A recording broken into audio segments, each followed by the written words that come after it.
So that's kind of what I have planned for the podcast moving forward.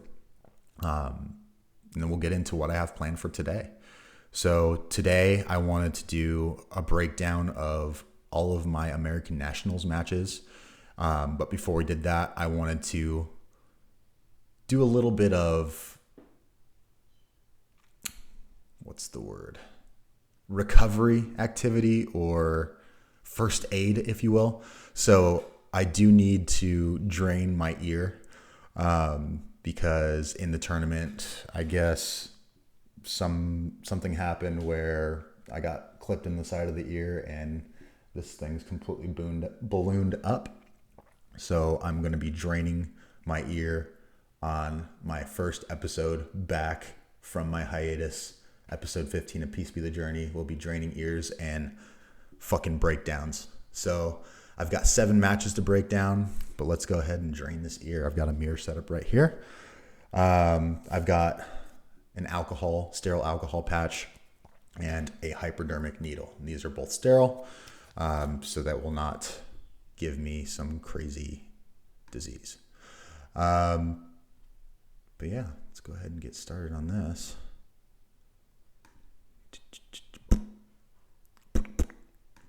Okay. So first thing I'm going to do,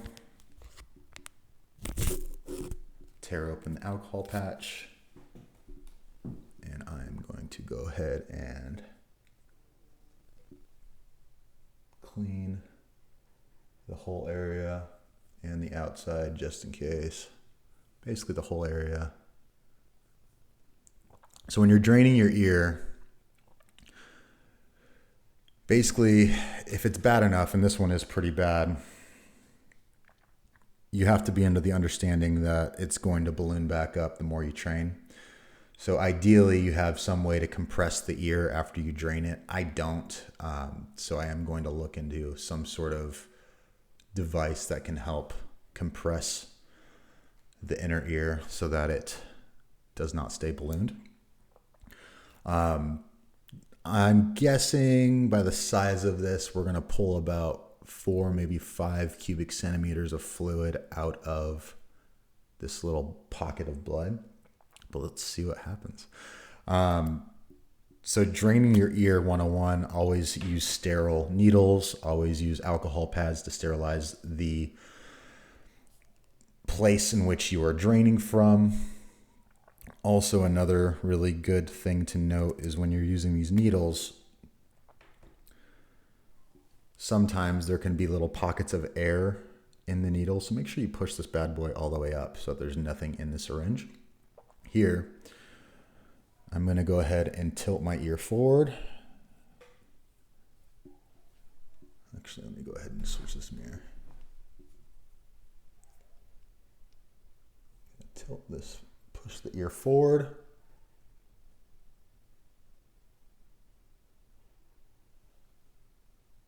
Go a little bit left of center. And right in. So I believe I'm in the pocket.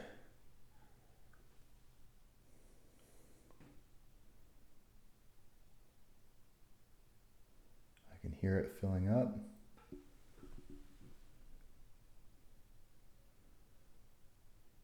Oh yeah, we're getting a bunch of good stuff out of there.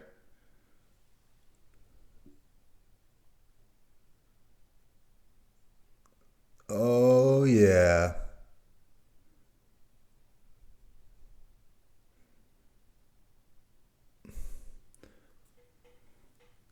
Ooh, that's quite a bit. And we take our alcohol patch, still wet with alcohol. We clean that bad boy. Ta-da! And that's how you drain an ear. So we got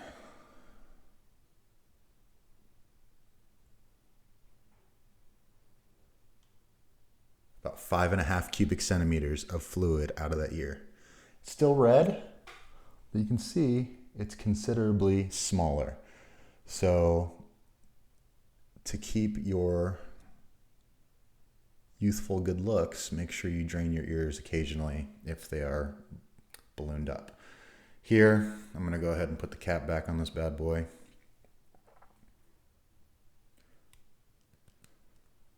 These needles are just hypodermic needles. You can get them online. Insulin syringes that people use for injecting diabetes medication.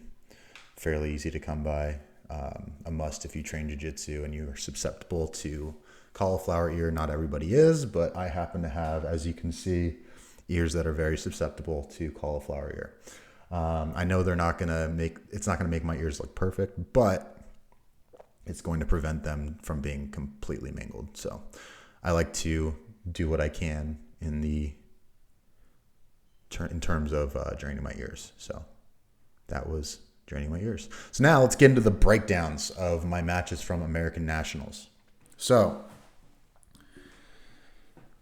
American Nationals, again, 7 matches. I had 3 in my division at super heavyweight, which is 221 pounds and under in the gi, and 4 matches in the absolute division. And if you don't know what the absolute division is the winners of all the weight classes. So I want to say there's like 7 or 8 weight classes. I should know that. Let me do a quick check.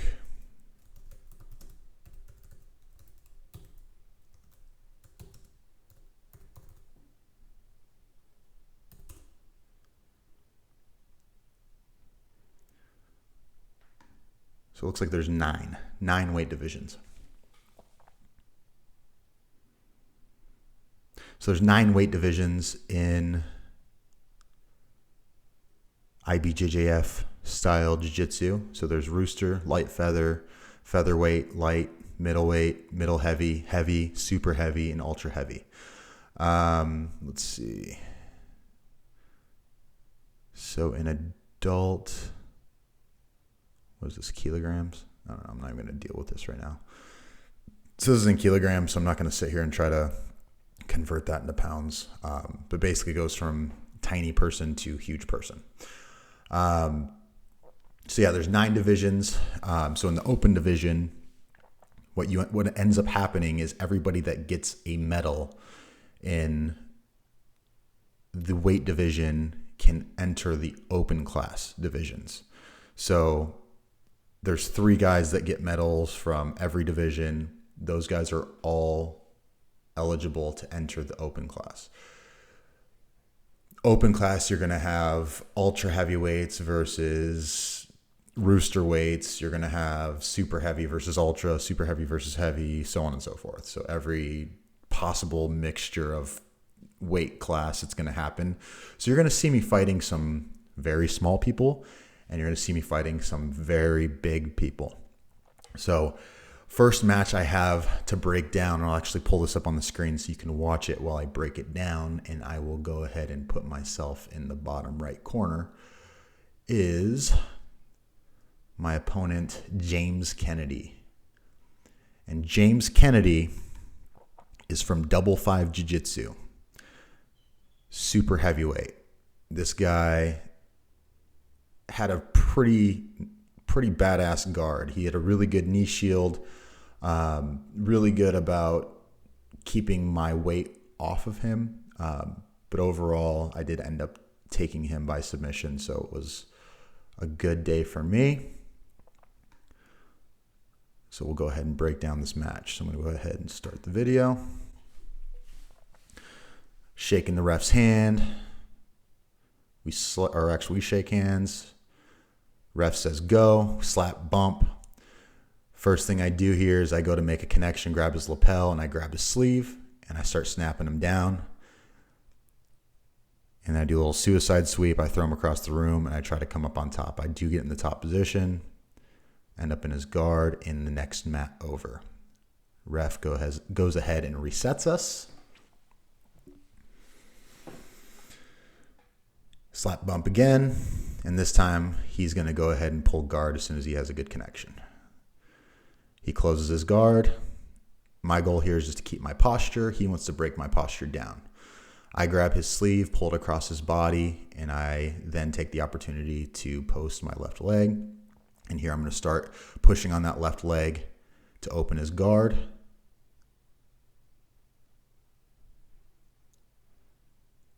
And the guard opens. Okay, he's still fighting. And the guard opens now. And then I pin the leg immediately, pull over to like a half guard situation. He's playing knee shield. My goal is to slide through, get around his legs. Again, he's got a really good knee shield. He's doing a great job of keeping me off of him. He almost goes to like a single leg X type situation here, but then I go back. Ref stops it because he did what's called knee reaping. Essentially, he had his leg across the middle plane of my body, reaping my knee, which is just a possibility of injury. But they just made that legal in black belt starting next year in 2021. So here I get that left leg, or his right leg, on the floor. He's got a little butterfly hook there. He's, again, doing a great job keeping me off. I get a double pant grip.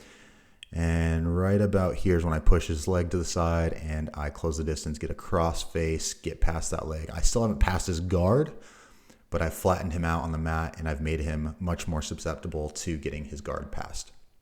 What I'm doing right now is I'm passing his left lapel into my left hand, thus pinning him to the mat. You can see there I'm like holding on to a lapel.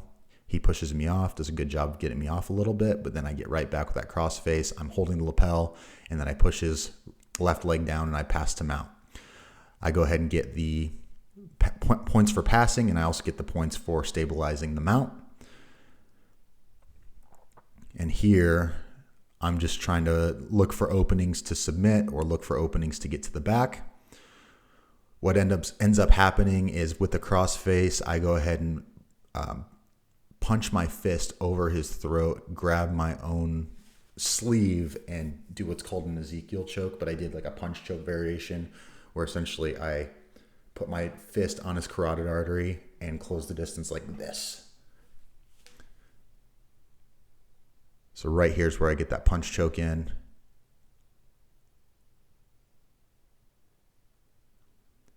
And he taps in like 5 seconds.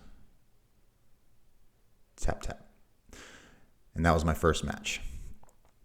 James Kennedy Gonzalez. Dude was pretty damn good. Got the submission about 3 minutes. And that moved me on to the quarterfinals, I believe. W. So that's the first match right there. So yeah, off to a good start. Won my first match by submission. And now we go to, I think it's the quarterfinals. And the quarterfinals, I faced a guy named Rabir. Is it Rabir? I think it's Rabir Deshawn Sandifer. And this gentleman is from Brazilian top team. Very difficult opponent. Honestly, I kind of won by default. I had him locked in a triangle. He didn't pass my guard. He didn't score any points on me, but I didn't beat him, essentially. He tapped because he broke his own ankle trying to defend a triangle, which I guess if he broke his foot while defending my attack, I technically beat him, but I don't know. It felt a little weird to me. Anyways, I'm going to go ahead and pull this up and we'll go ahead and break down my second match as a very loud airplane flies over my house.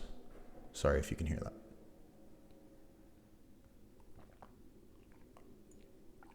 Okay. So second match is going to be, again, with Rabir Sandifer. I want to apologize for any quality issues. It looks like it was just like a connectivity issue with Flow Grappling from the live stream. Nothing I can do about the matter. It was basically just something I pulled off of the site. So this is the exact quality that was on the website. Sorry, there's another airplane, or sounds like a helicopter going over my house. That was just poorly timed. Thank you, Army National Guard, or whoever that was. All right, so the second match, we'll go ahead and start now. Shaking the ref's hand. I shake his hand. Slap, bump, and we're on. We're live. All right, so here, I'm just testing out the water here. I want to see what this guy's about. I go ahead and grab his sleeve. We're grip fighting a little bit. I decide to grab his lapel, grab his sleeve, and I go ahead and just pull guard. He struck me as someone that had a really good really good standing game, so I just decided to get it to the ground as quickly as possible. So here, after I pulled guard, I'm pulling his right arm across his body and breaking his posture down with my left hand. So I'm pulling his sleeve across, breaking his posture down. This is just one of my go-to techniques when I'm in the close guard. This opens up either the back for back control or an arm bar or a triangle. I go ahead and try for the arm bar, put my leg back over his head because it wasn't stable, and I lock up a triangle. Pretty deep triangle, but he had an awesome triangle defense. And on top of that, he's just a very thick individual. He's just a very broad shoulders, very thick neck. So it's difficult to get your legs around someone like that, even though I do have longer legs. Here, I probably could have finished if I would have grabbed his right arm and pulled it across. But in the heat of the moment, I was just trying to do the old classic pull your head down and finish, which wasn't working, obviously. So I relocked the triangle, and we sit here for a little bit. It wasn't fully locked. I was so close to having it fully locked. It was like an eighth of the way off from being fully locked. He go ahead and dumps me over my back. I pull him back. I'd roll back over my shoulder, pull him back into my close guard. And here, I go right back to his arms. I'm just trying to pull his arms across and just try to break that posture down. He's not really doing much as far as trying to break my guard open, so I really kind of have free reign to do whatever I'd like here. So I could have taken his back. I should have in retrospect, but I was going for that arm lock. He's pummeling into me, and he actually started talking to me, so you can see me like talking back to him. He's telling me that his foot hurts. I asked him if he wanted to continue. He said yeah, so we kept going. There, he goes ahead and taps, and you can see he's holding his left foot. So I guess he stepped over his left ankle when he was defending my triangle, and it was just too much pain to bear. So we called the med tent over, and that was that. So that's my second match. Again, not the best way to win, but I mean, I guess my attack did cause this to happen in some weird way.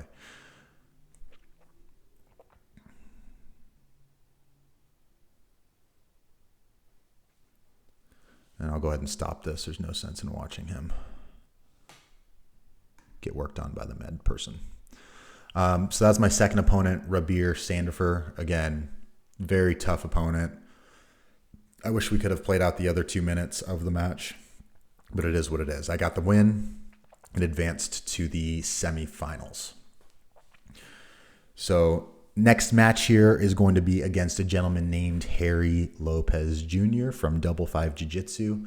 And this guy was a really cool guy. We actually were joking around and talking quite a bit in the bullpen. At first, I was really serious because I was just in the zone. But towards the end of the day, when we got into the open division, we didn't care anymore. Like, everything was just funny, and we were just loopy and just talking shit. It was just a lot of fun towards the end. But in the first match, I think he's come to our open mats at Alex Martin's gym. So I'm pretty sure I'd rolled with him before. He's always been ahead, if I recall correctly. He came originally from, I think, Gracie Baja, if I'm not mistaken. I want to say he was with Gracie Baja.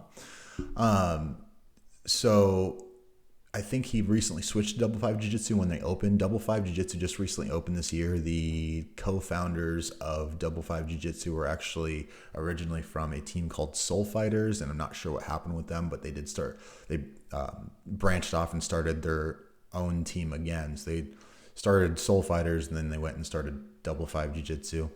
So now the founders of that have their own thing going. It's a guy named Rafael Formiga and a guy named, I think it's Joel Gabriel Roca, if I'm not mistaken.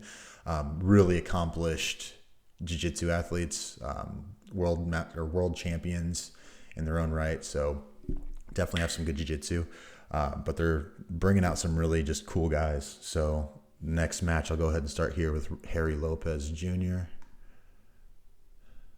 My first match. And so we go ahead and shake the ref's hands.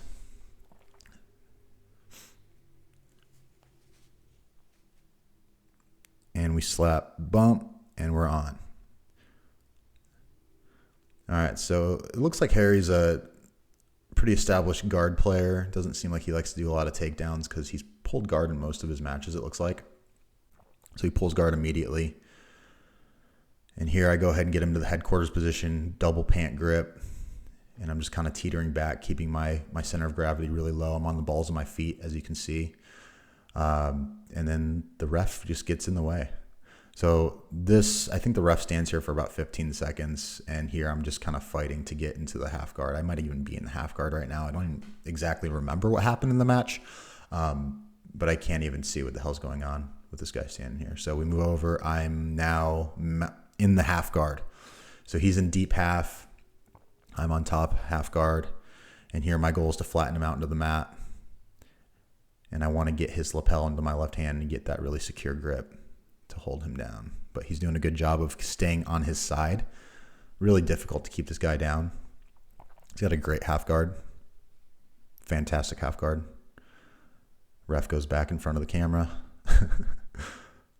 And I'm just kind of floating on top of him, just trying to float past until I can stabilize and get that grip, my favorite lapel grip in the half guard. And funny enough is I'm more of a guard player, but in tournaments I'd like to take the top position for the most part. So here I'm grabbing his foot to try to pry it open to get out of his half guard. But again, he does a really good job of just maintaining that position. So here, my right arm, I reach back, grab that foot again, and pry it open, grab his pants at the same time, and get my leg out of there. And then he switches sides. You'll see he switches sides and just gets my foot into a quarter guard situation once I push over that leg. So here I finally get that lapel grip, push his leg down, and I'm not mounted yet. I'm still technically in what's called a quarter guard, so I have not passed his guard yet. So this lasts for another 10, 15 seconds, and then you'll see it here, even though it gets a little bit choppy with the playback. He pushes out with his left hand, and I pin that left hand to the ground, pass his left wrist into my left wrist right here, and then I put my right arm in, thread the needle, and go for that Americana, and he taps. It's a little grainy, but I get the Americana very soon, right here.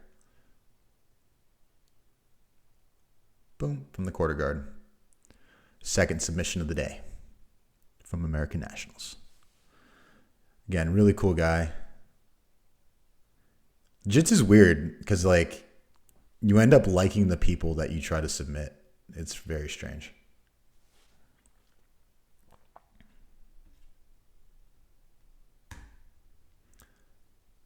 I love that. The referee just standing right in the way. It's kind of funny. Get a little ASMR action. Ready? Some of you guys may remember I did a coffee series where I'd review coffee and talk about my plans, and then people started using the information against me and saying weird things to me in public, so I stopped doing that and took all the videos down. This was my first failed attempt at content creation. It was the funny thing. But anyways, back to the breakdowns. So that was the third match with Harry Lopez Jr. That was our first of 2 fights for the day. Next fight, and that was actually the finals. Sorry, so that was the finals, not semifinals. So that was for the championship. That got me the gold medal in the super heavyweight division.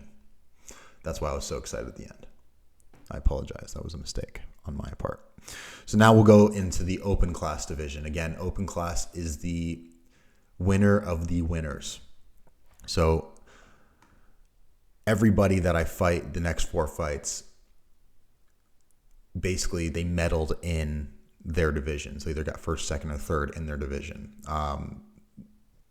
The first 2 guys that I fought were the first place winners. And I think they do it so most of the first place winners fight the other first place winners. At least that's what it seems like. I don't know exactly how they structure it, but it seems to me that's the way they did it this time. So this first match is with Matthew Gilberto, and he was a very light guy. I think he was a rooster weight, 118 pounds, and I weighed in at 221 pounds with the gi to start the day. So it's about a 100-pound swing. Honestly, this dude was a badass for even stepping on the mat with me. Giving up 100 pounds, it takes balls. And he had the best attitude ever. Like literally, like we step on the mat, we slap hands, and the first thing comes out of his mouth is, "Bro, let's have fun." And he was just all smiles when we were on the mat. Like it was the coolest thing. I loved it. This dude has a great attitude. And he has a fantastic guard. It just was not a fair weight distribution. So people say size doesn't matter in jiu-jitsu. My argument against that is if size doesn't matter, why are there fucking weight classes? So very unfair advantage on my part. So I did end up taking the win, but let's go ahead and break down the match. So we'll go and start here. Right off the bat, he's already hugging me.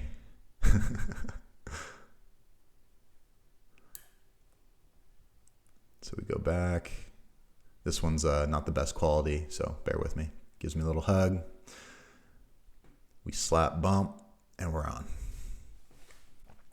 So he pulls guard immediately. I grab both of his pant grips, and I immediately pin his legs to the floor, and then I just start circling, looking for an opening to pass his legs. And it gets to a point where he goes on his back, and I kind of dragged him around the mat. Oh, my God, I felt so bad. It's like right here, I'm kind of dragging him around, and then here I get around, knee slide through to the mount. And here, this was just a mistake on my end. I overcommitted to the submission attempt, which I ended up sweeping myself. So I go for the same submission that I got on Harry in the previous match, which was an Americana. I pin his arm down, and this dude's joints were like made of rubber.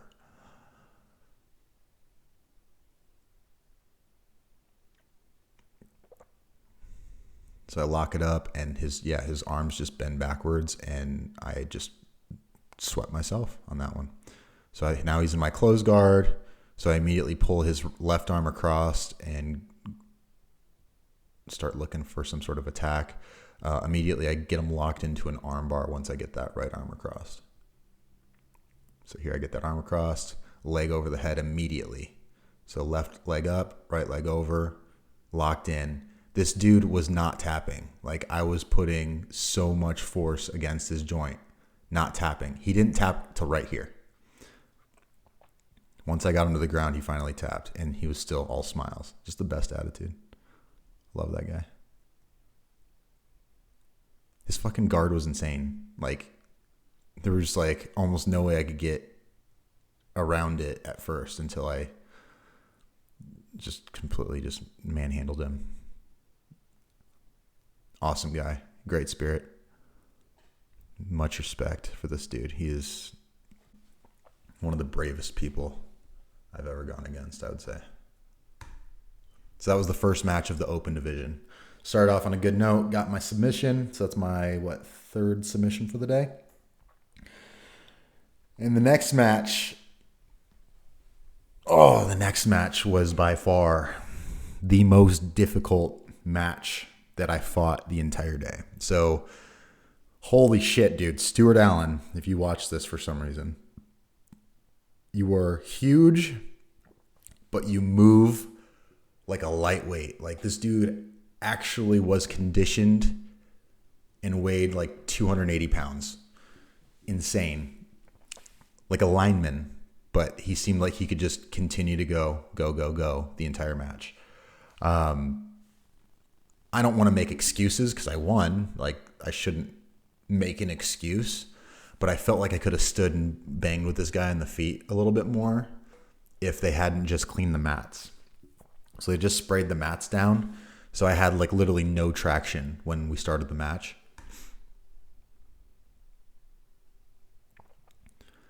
So you'll see right when we start, and I'll go ahead and start it here, like 280 pounds versus 220. So I went from the small end of the spectrum to a much larger person than myself. So I gave up 60 pounds to fight this guy.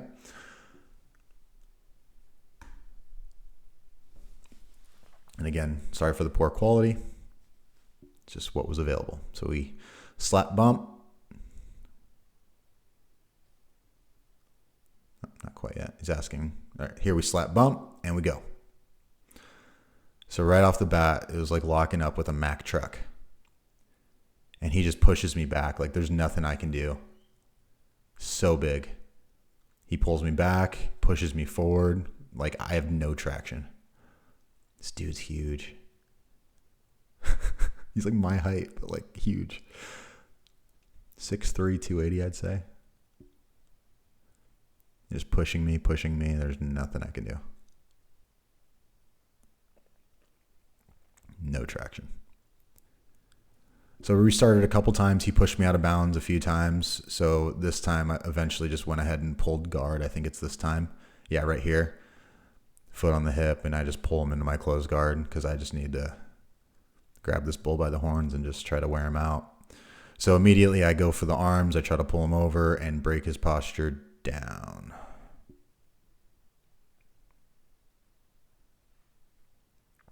And this is pretty much how the entire match went. There was absolutely nothing I could do in terms of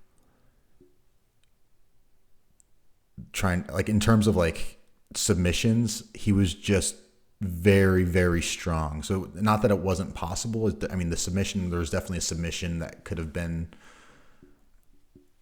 taken place on this guy. I just I don't have the knowledge or the skill set, or I didn't have the available resources, I should say, as far as strength and technique at the moment in time in which this was filmed to perform a submission on this gentleman. So I'm just trying to go with what I know and just trying to wear him out by pulling his arms across. You see I'm just going from left arm to the right arm, breaking his posture down, just holding the back of his neck with all my might and just trying to keep his posture down. So if he postures up, he can break through my guard. So eventually I get to the point where I do attempt to arm lock him. So here you'll see that I get my left leg up on his shoulder, and then I immediately go right back down. So I'm still in the closed guard. Here I get the left leg up on the shoulder, and then I just go right back down because he's just massive.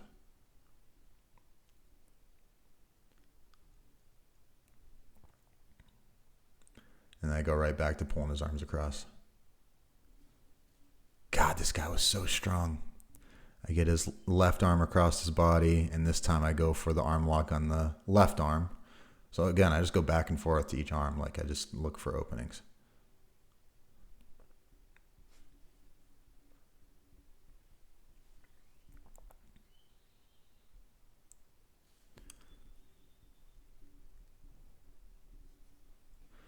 Still in the closed guard.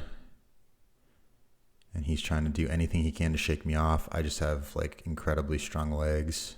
It's just what it is. Some deadlifts, man. Shout out to Bushido Strength. So he's still in my closed guard. Put my right foot on his hip. And I go for that arm lock. He grabs my leg and goes to pass. Does not get the pass. I'm able to retain my guard. And now I'm playing an open guard, almost like a half lasso situation, not quite. At this point, he's just trying to tripod all of his weight on his 2 feet and using his head as the point where all of his weight's sitting. And here he's got both my legs, and I think he tries to like roll to the left here. So here he just gets like fed up. And he rolls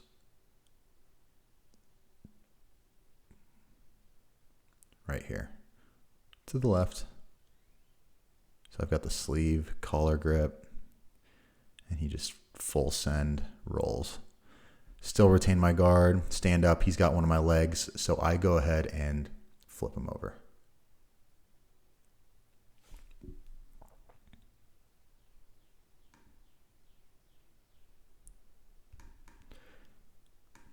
And here we're just about time.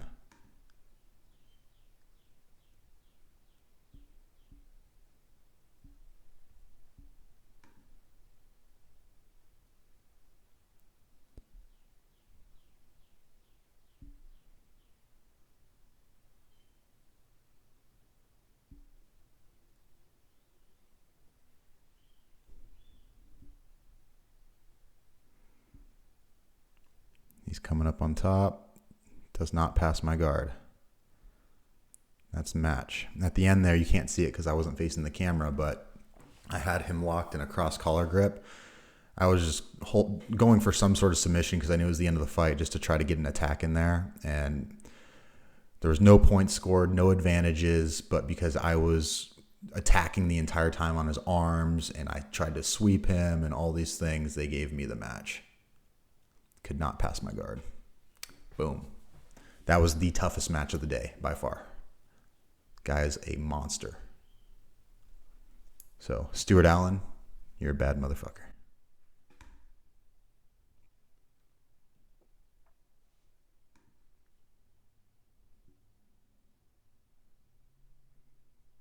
So now we'll move on to the final match. Final match, we will be fighting Mr. Harry Lopez Jr. once again. Again, this dude is, I would say, probably one of the more, he's probably my most technically skilled competitor that I went against.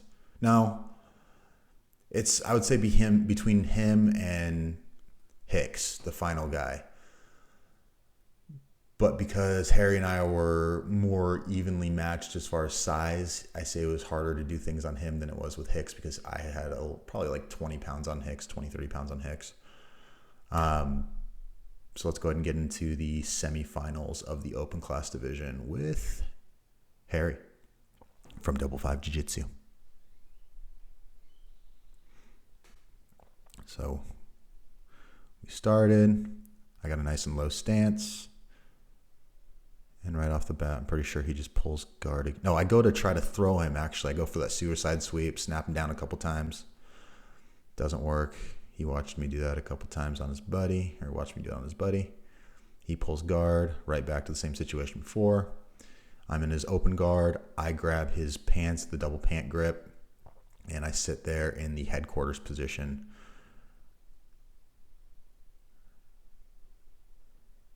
And right here, I knew that I was in a good position because I heard him sigh a couple times. He's like, ugh. So here I'm in the headquarters position. I step back, try to get over one of those feet, and I'm trying to get in between into the half guard. He almost sweeps, does not. I have good base. Gets me into his close guard, but he rips my pant leg in the middle of the competition, as you can see on my right leg, ripped all the way up my calf. So I walk over to the sidelines. My beautiful wife, Mariux, the Mariuxi, grabs my green bag and gets me my spare gi. Luckily, I had a spare gi. Guys, if you compete at any tournament, bring a spare gi. It's a necessity.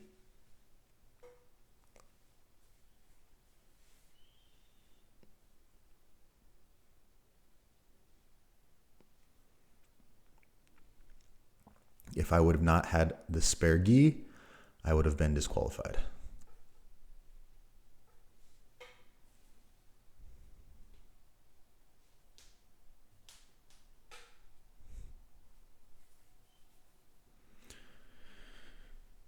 I'm going to go ahead and skip through me changing into that gi because I don't want to sit here and wait for me to change.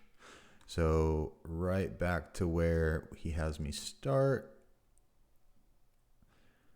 I'm getting back into his closed guard. We slap bump and go back to it. And we're right back to the closed guard. All right, so here. I'm working on a pass. I get his arm across and then put my left leg up.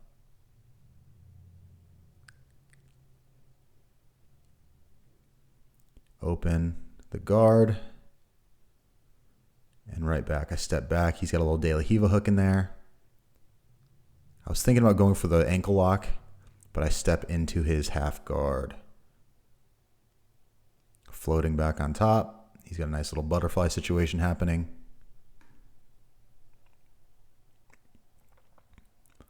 And I am mounted him rather, into the half guard. And then I push through. He's doing a good job. I get that little crossface.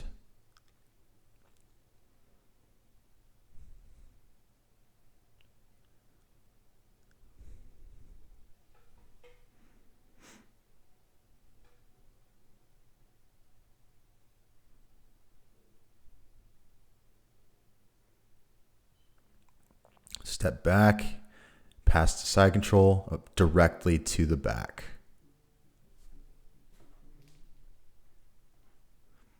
And I secure the back for 4 points.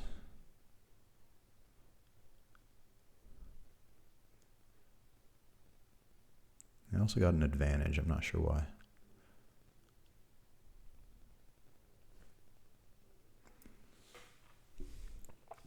And he's fighting. He actually ends up getting out of my back control. He's posted all the way with all of his weight on me.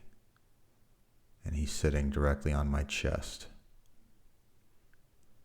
Very uncomfortable position to be in. And I'm fighting for lapel grips. I'm trying to find a way to choke this dude out.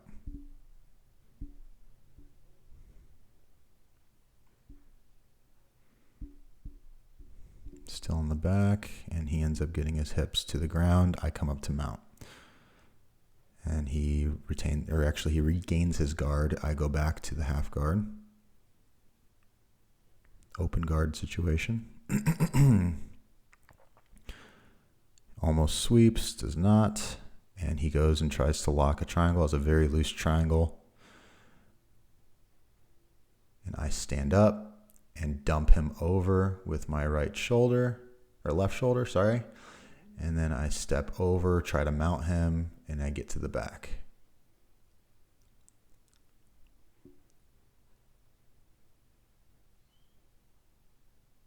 For another 4 points.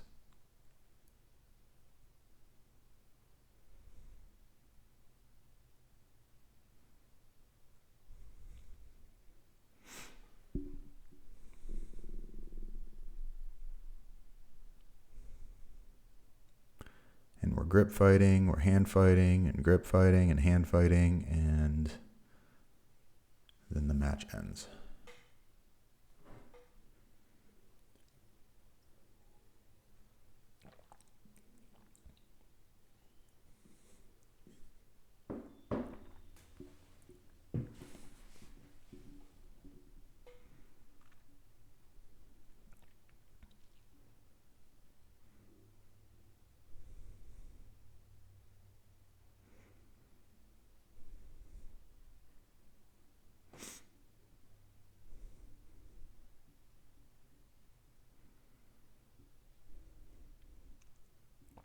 And that's the match. So that's our second match versus Harry Lopez Jr. We hug it out. And it's on to the finals, people. Third match in the open class. That was a pretty difficult match. Very technical young man from 5 Jiu-Jitsu.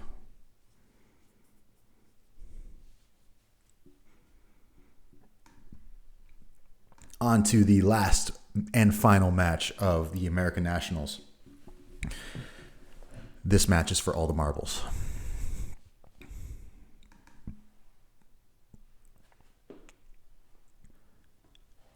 Very nice guy named Trey Hicks.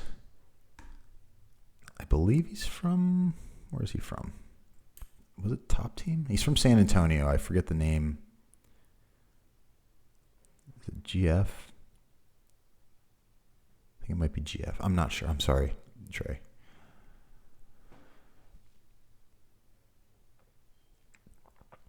But yeah, Trey Hicks. Well, I had just gotten done watching this dude take out an ultra heavyweight guy. Just watched him completely just school this dude.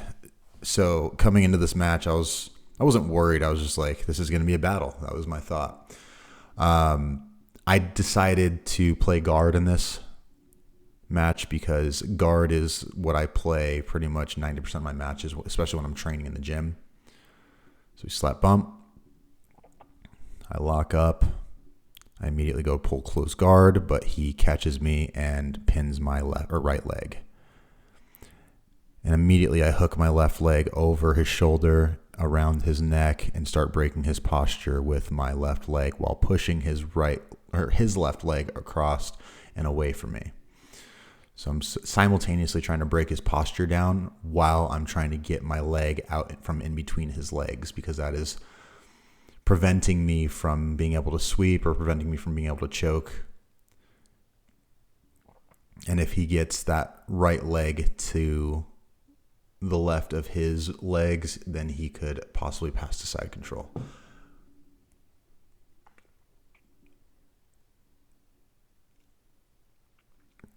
So he's got that. He's doing a great job of keeping that leg pinned. Very good technique. You can tell he's been in the situation multiple times. You can see how he crossed his feet to keep my foot in place. Just really good control.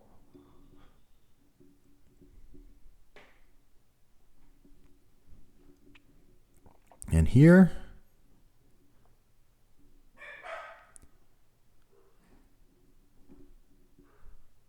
my dog started barking. I think my wife just got home, and she's walking in the middle of a podcast. There's my dog.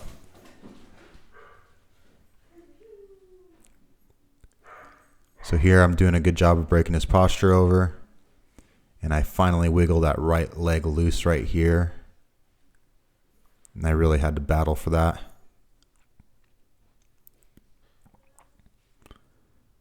And right here is where I go to lock up the triangle finally. Right here I get my leg across, and then it gets slightly tighter, and then I reach my hand over and it's fully locked. I pull his head down. And he taps. And this is the first time in any of the matches I've ever been in where I celebrated. So it was a little bit embarrassing, but at the same time, it was kind of cool. If you see the highlights video that I posted to my Instagram, it made good for the edit. It was pretty cool. That was the final match. That guy was very, very tough. But I had probably I'd say 10 or 20 pounds on him. Very, very difficult opponent. He took out one of my guys, one of my teammates. So it was good that we kind of enacted revenge from the IBJJF Samurais. And that was my open class journey to gold. 4 matches of destiny.